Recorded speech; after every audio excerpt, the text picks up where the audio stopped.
नमस्कार. सीमाज बेस्ट किचनमध्ये तुम्हा सर्वांचं खूप खूप मनापासून स्वागत आहे. तर आता दिवाळी फराळामध्ये मी आज बनवते मैद्याची चकली. अगदी कुरकुरीत आणि क्रिस्पी, तोंडात टाकताच विरघळणारी ही रेसिपी आहे. अगदी सोपी पद्धत आहे, सहजपणे तुम्ही बनवू शकाल.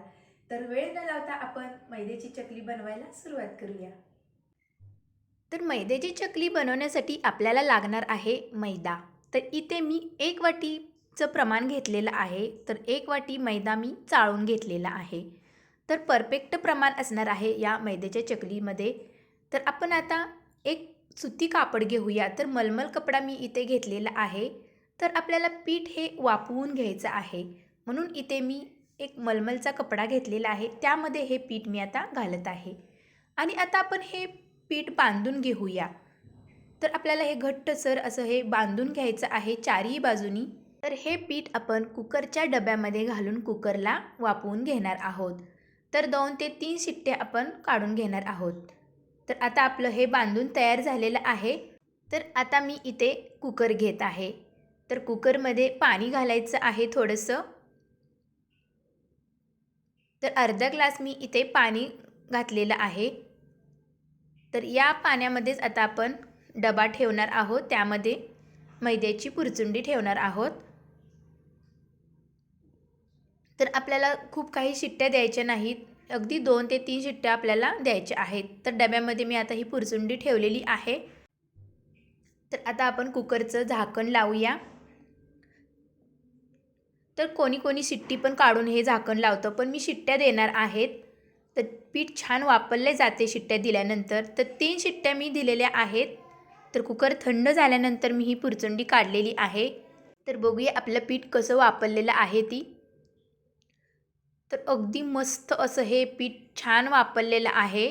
तर घट्ट गोळा बनलेला आहे, बघू शकता तुम्ही. तर हा गोळा आता आपण हाताने फोडूया. थोडंसं गरम आहे, तुम्ही इथे वाटीचाही वापर करू शकता, कशानेही हे पीठ फोडून घेऊ शकता. तर हे गरमच आहे. गरम असल्यामुळे पीठ अगदी मस्त असं हे भुसभुशीत झालेलं आहे. तर इथे मी मैद्याची चाळण घेत आहे. तर या मैद्याच्या चाळणीने आपण हे पीठ चाळून घेऊया.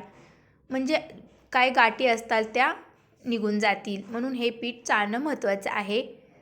तर चाळल्यानंतर पीठ अगदी मऊसूत असं हे होतं. तर इथे आपलं हे पीठ छान मस्त असं चाळून झालेलं आहे. तर फक्त मी इथे एका वाटीचाच वापर केलेला आहे. तुम्ही इथे डबलही घेऊ शकता.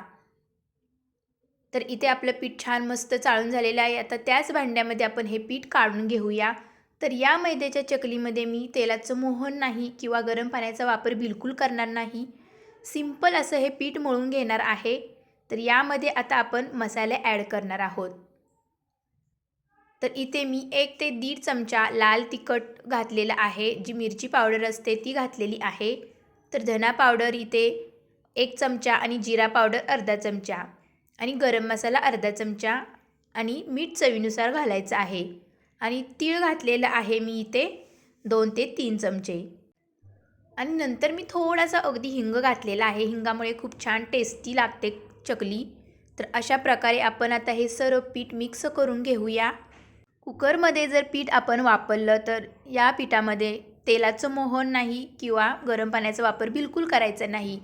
थंड पाण्याने म्हणजे नॉर्मल पाण्यानेच आपल्याला हे पीठ मळून घ्यायचं आहे.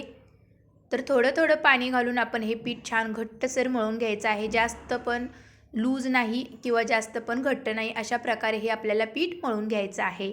तर इथे आपलं पीठ छान मळून झालेलं आहे. तर बाजूला ठेवून देऊया थोडा वेळ.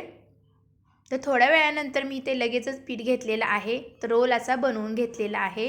तर आता इथे मी चकलीचा सोऱ्या घेतलेला आहे. आतून तेलाने ग्रीस केलेलं आहे, म्हणजे आपलं हे मिश्रण आतमध्ये चिकटणार नाही.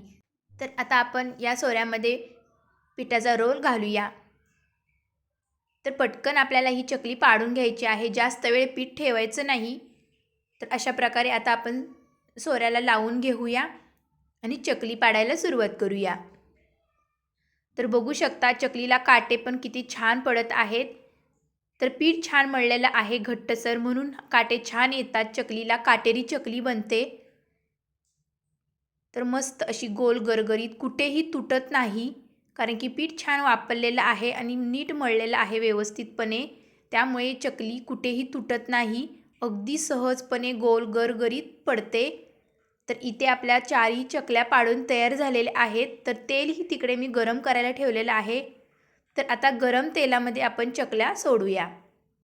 तर तेल गरम होणं अतिशय महत्त्वाचं आहे. तेल जर गरम नसलं तर चकली मऊ पडते, तेल जास्त पिते. तर तेल गरम होणं अतिशय महत्त्वाचं आहे. ही एक छोटीशी टीप लक्षात घ्या.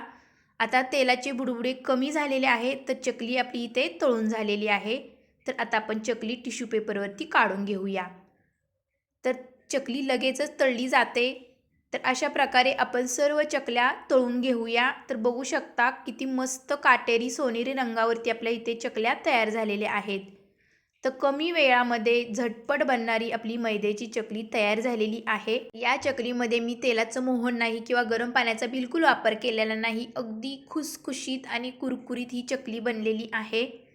तर अशा प्रकारे तुम्ही ही नक्की ट्राय करा. मैद्याची चकली झटपट बनणारी आहे. तर मस्त अशी काटेरी बनलेली आहे चकली. तर कमी वेळ लागतो, कमी साहित्य लागतं, खूप काही झंझट नाही या मैद्याच्या चकलीमध्ये.